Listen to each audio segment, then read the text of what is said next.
Good morning to everybody. Well, we're here to talk about water, right? And life on our planet requires water because life developed in an environment where water was always present. And with our planet now being divided into many countries and jurisdictions, if rivers flow from the sources to downstream countries, control over those sources means political power. And that's what I want to talk about. And this is very evident in our part of the world, where most of the rivers, or the main rivers, originate in the Tibetan plateau, now controlled by China. If you go from west to east, we have the Indus, but we can leave that for the time being. And then, of course, we got the Brahmaputra, the topic of the seminar here today. Or the Chinese call it the Yalom. And it flows into India and Bangladesh. And then we got the Mekong River, Lancang in Chinese, which forms the border between Myanmar and Laos, and later between Laos and Thailand, before flowing into Cambodia and eventually Vietnam. Then there is the Salween River, which the Chinese call Nujiang, which flows into Myanmar and is stretched downstream. It's the border between Myanmar and Thailand before veering back into Myanmar, and eventually it forms an estuary in the city, in the coastal city of Moulmein and Malameng.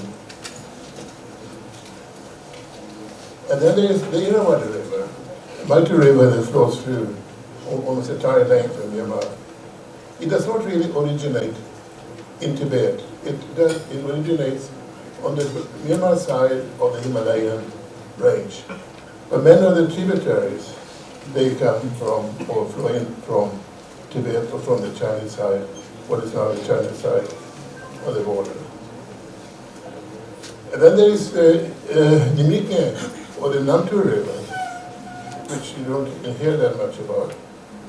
That one also flows in from China into Myanmar. And all this, there is a tributary of the Irrawaddy. And the Irrawaddy then flows through the entire length of Myanmar before forming delta and entering into the Andaman Sea.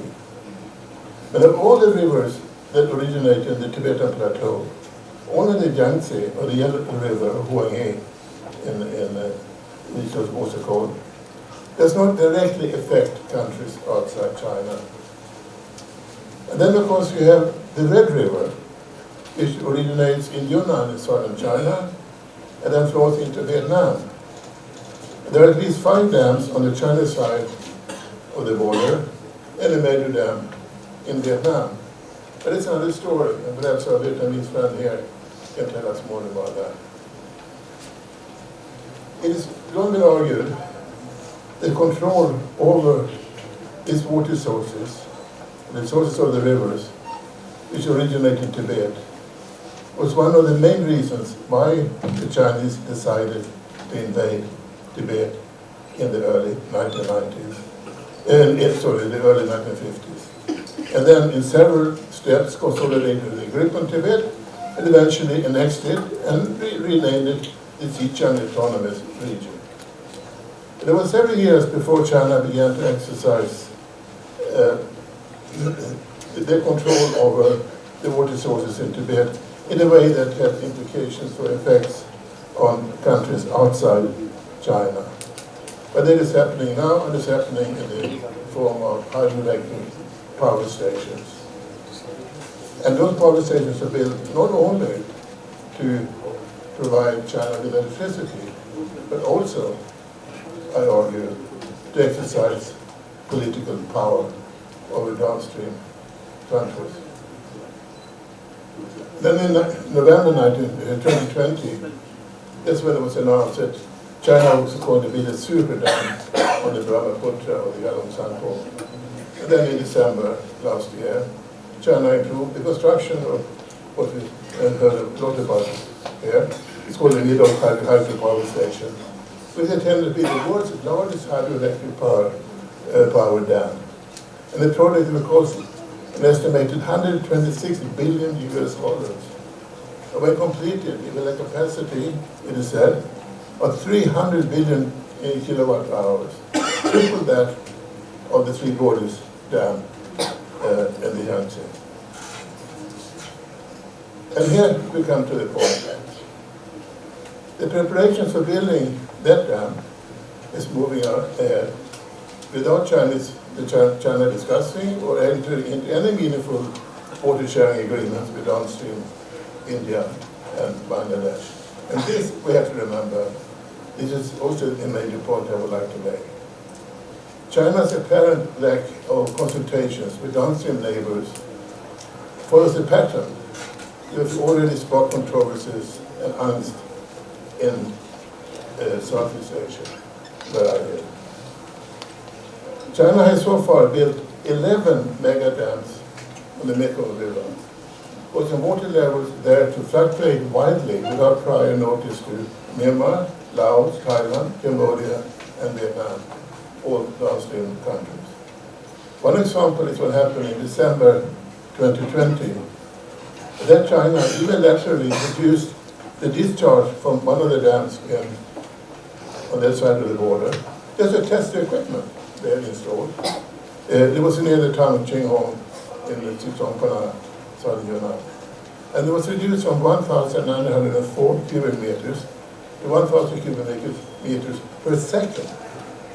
And it took almost a week for China to inform downstream countries of the move. And there was not enough time for them, those downstream countries, to prepare, resulting in disruptions in shipping and commerce. And water levels ordered dropped more than a meter near Shenzhen in northern Thailand, where the Mekong forms the border with Laos, between Thailand and Laos. China's announcement was made only after the Simpson Center in Washington, which monitors the Mekong River, and using satellite imagery to keep tabs on water levels along the river. The Simpson Center notified the Mekong River Commission, a regional cooperation organization which China is not a member. But it was only then that China said anything about this fluctuation in the river and why it happened. The Mekong River Commission is a very old organization, outfit. It was set up during the Cold War in the 1950s, mainly by the Americans.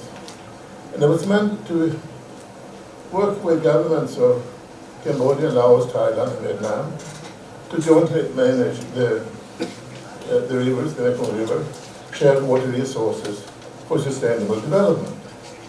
But the wars in China and regional conflicts meant that the Mekong River Commission never became especially effective. China then took the initiative and in 2015 established its own Nanchang Mekong Corporation, Nanchang being the Chinese name for the Mekong River, or LNC. In effect, it amounts to hydro diplomacy via China's dam engineering control of the headwaters of the Mekong. This is the way they can exercise political control over downstream countries.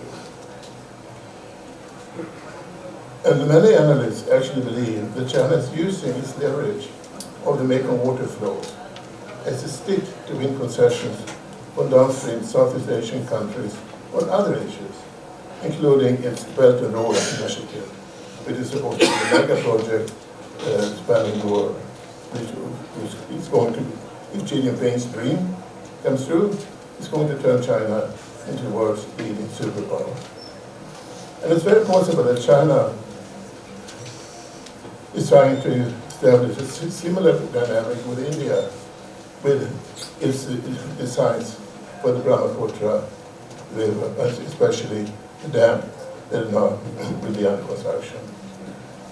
But if a water sharing agreement is not reached, and that seems unlikely, the dam could cause bilateral conflict between India and China, and more so than the age-old question of border demarcation.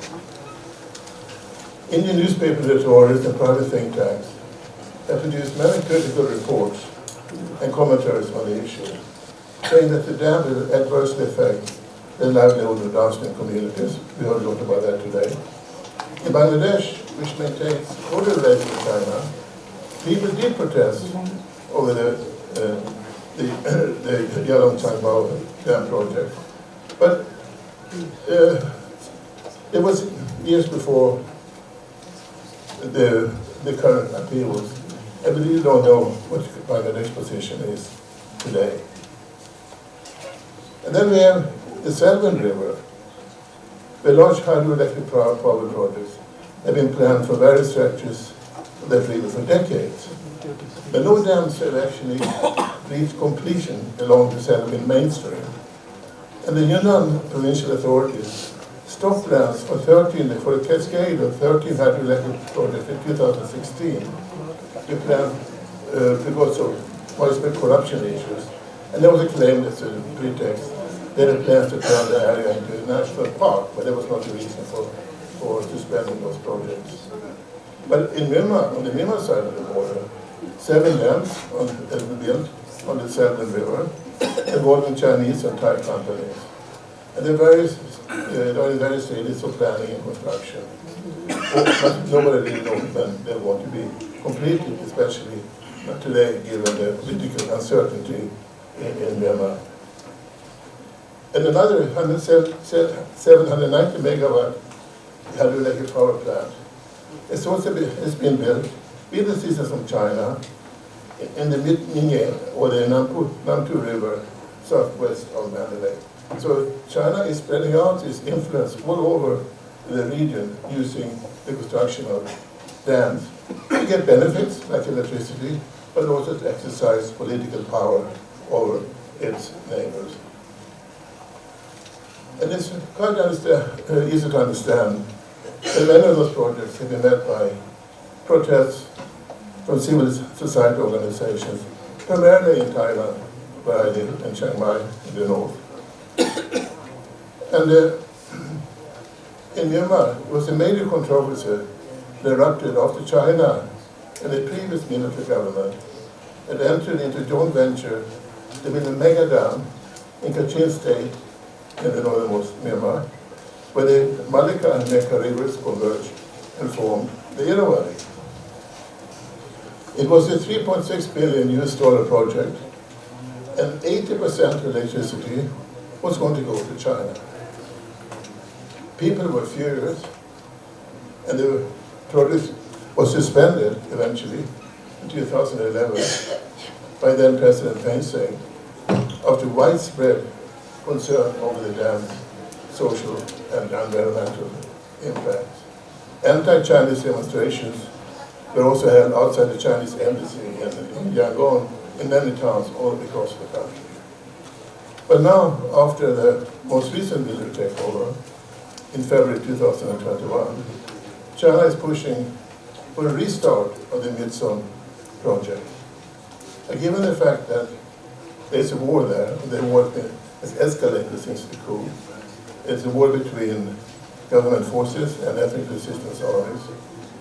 It is doubtful whether that project will materialize within the foreseeable future. But I don't think the Chinese have given up. And this project especially has caused a wave of anti-Chinese sentiment across Myanmar. It started in Kachin state, then it spread to the rest of the country. And if you Google it, you can see demonstrations outside the Chinese embassy in Yangon of the construction of this dam. But it was going to flood an area larger than Singapore in the north of the country, destroy not only beautiful nature, but also the places where thousands of people live, where people are living, and the fact that the confluence of those two rivers, but the Malika and the Mekka, is actually at the heart of the Burmese national psyche. To build a dam there was an unusually stupid idea, if you ask for my opinion. The main concern here is the lack of understanding on the part of the Chinese. What people and authorities in downstream countries think, well, if they do understand that, such sentiments are brushed aside, and China continues to act unilaterally to serve its own interests. That is a major problem today. That's, I think, we should be discussing here today, and there should be, are there any ways and means of countering this arrogance and egocentrism of the Chinese authorities? Because when our survival depends on access to water, the very essence of life. Thank you.